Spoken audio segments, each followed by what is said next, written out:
तो बात समझे आप कि बैलेंस से ही दुनिया के सारे काम चलते हैं। बैलेंस बिगड़ जाए तो दुनिया का हर काम बिगड़ जाता है जी। दो पंक्ति में आपको बताता हूँ कि जैसे ईंटों के बैलेंस पे दीवार टिकी रहती है, सीटों के बैलेंस पे सरकार टिकी रहती है, और नोटों का बैलेंस हो तो व्यापार टिका रहता है, और प्यार का बैलेंस हो तो परिवार टिका रहता है। प्यार का बैलेंस।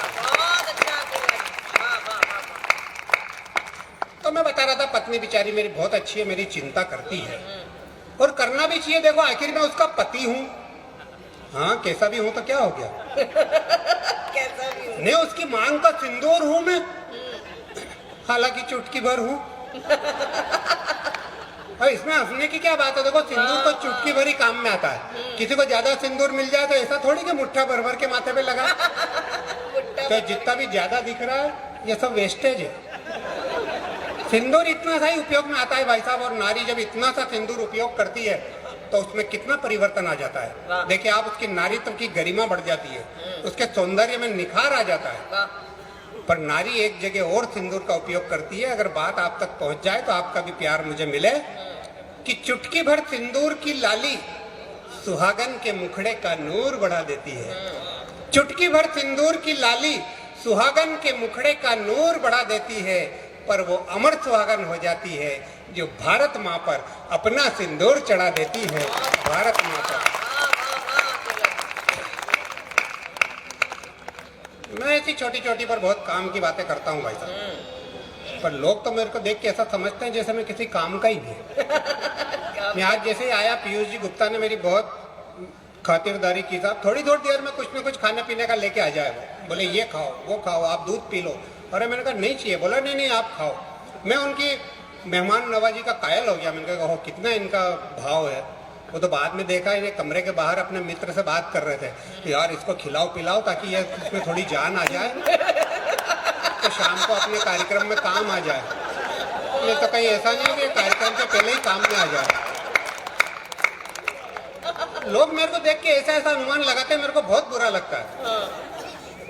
अरे आदमी की काया क्या देखो रे, आदमी का व्यवहार देखो है, उसकी बोली चाली देखो। आदमी में गुण हो तो आदमी अच्छा, नहीं तो आदमी भले इन्हें प्रख्यात जी जैसा खूबसूरत हो न लखन नहीं हो तो क्या काम का। मैं इनके बारे में नहीं कह रहा हूँ, मैं कह रहा हूँ ऐसा किसी की बॉडी हो और गुण नहीं हो तो क्या फायदा भाई साहब। पर लोग तो सब ढांचा देख के ही अनुमान लगाते हैं। मैं आपको बताऊं, पहले जवानी में मैं कहीं भी जाता था तो लड़कियां मेरे को बहुत घूर घूर के देखती थी। अच्छा। तो मैं क्या समझता था कि मैं बहुत हैंडसम हूँ। वो तो बहुत दिनों बाद पता चला कि जहाँ भी जाता था लड़कियां तो मेरी मजाक उड़ाती थी, आपस में कहती थी अरे देख देख कैसा लड़का जा रहा है सूखे गन्ने जैसा। तो ये जो मेरी काया देख के मेरी मजाक उड़ाते हैं उनके लिए दो पंक्ति कहता हूँ भाई साहब। स्वागत। तो ऊपर ऊपर से क्या देखते हो रहे? हाँ मेरे को गुस्सा आता है, फिर मैं ऐसे ही बकता हूँ और तो क्या कर सकता हूँ। हाँ ये सही है। क्या ऊपर ऊपर से क्या देखते हो रे? कोई दिल परख कर तो देखो, सूखे गन्ने में भी रस मीठा है। कोई चक्कर तो देखो।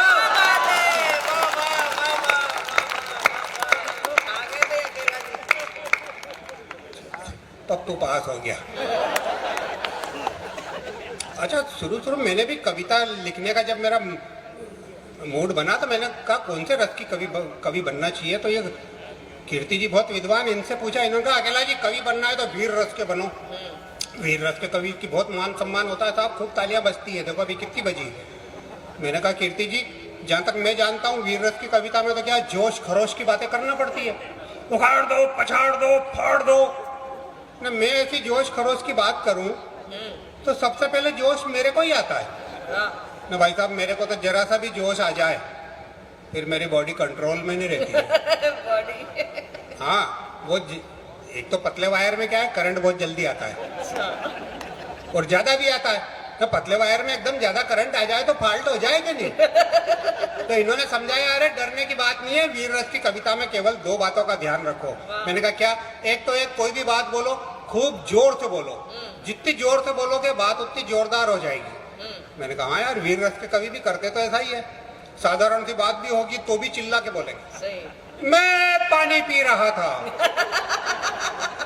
अरे दादा पानी तो शांति से पी ले।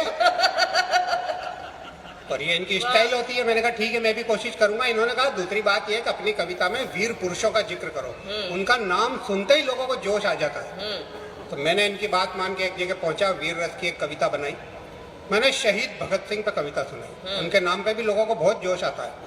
पूरी ताकत से बोला, मैंने कहा शहीद भगत सिंह।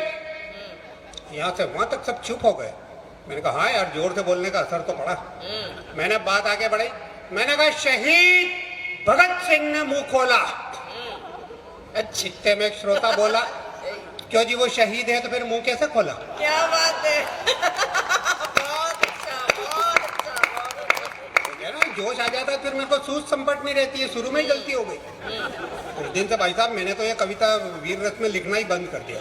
मैंने कहा अपने तो अपने हिसाब से मनोरंजन की बात करें, पर अपन कितना भी ध्यान रखो, सामने वाला जोश खरोश की बात करे तो भी सुन के भी जोश तो आता है। बिल्कुल। अब प्रख्यात भैया ने इतना सुनाया तो मेरे को भी जोश आया।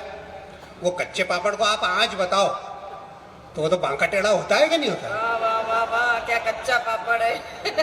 मतलब वातावरण का असर पड़ता है। बिल्कुल। मैं आपको एक उदाहरण बताता हूँ। उन दिनों की बात है जब करगिल का युद्ध चल रहा था, पूरे देश में जोश खरोश का वातावरण था, सबकी देशभक्ति हिलोरे ले रही थी। मैं भी चपेट में आ गया। चपेट में? मैंने कहा यार देश को मेरी जरूरत है, सीमा पर जाऊंगा, दुश्मन से दो दो हाथ करूंगा। पर जब बंदूक देखी तो समझ में आई कि बंदूक तो अपने बाप से नहीं उठे। वो बंदूक के वजन से ही मर जाए अपन तो। फिर दिमाग लगाया तो एक आइडिया आया। मैंने कहा यार रक्तदान कर दो, ये भी बहुत बड़ी देश की सेवा। सही बात। अपने रक्त से किसी घायल सैनिक की जान बच जाए, बहुत बड़ी देशभक्ति। बहुत अच्छा, बहुत अच्छा, वाह वाह वाह वाह। तो मैं उन दिनों जगह जगह रक्तदान शिविर लगे हुए थे, मैं भी एक जगह पहुंच गया। डॉक्टर ने पलंग पे लिटाया, सुई लगाई और खून निकालना चालू। 5, 6, 7 या 8 बूंद खून निकला होगा। मैं तो बेहोश हो गया। डॉक्टर लोग घबरा गए बेचारे, खूब भागा दौड़ी की और आखिर 2 बाटल खून चढ़ाया, जब जाके मैं होश में आया। क्या देशभक्ति हो गई। ये तो देखो मेरी भावना तो अच्छी थी देश सेवा करने की, पर काम उल्टा हो गया। उल्टे देश को मेरी सेवा करनी पड़ी। बहुत बढ़िया। तब से मैं देश सेवा करने में भी डरता हूँ भाई साहब। पर उस घटना से जो बात मेरे दिमाग में आई, 2 मिनट की एक बात, वो आपको सुनाता हूँ कि ये तो अच्छा हुआ कि मैं नेताजी सुभाष चंद्र बोस के जमाने में पैदा नहीं हुआ। अगर हो जाता तो आजादी का मामला खटाई में पड़ जाता। क्योंकि जब नेताजी कहते तुम मुझे खून दो मैं तुम्हें आजादी दूंगा, तो भाई साहब मैं खून कहाँ से ला के देता? न वो तो कहते ही। तो ये तो अच्छा हुआ कि मैं उनके जमाने में पैदा नहीं हुआ, आजादी के बाद पैदा हुआ। पर ये भी कोई बहुत ज्यादा अच्छा नहीं हुआ। इधर भी परेशानी है। क्यों? कि पहले वाले नेताजी तो खून मांगते थे, आज वाले मांगते नहीं है, निचोड़ लेते हैं।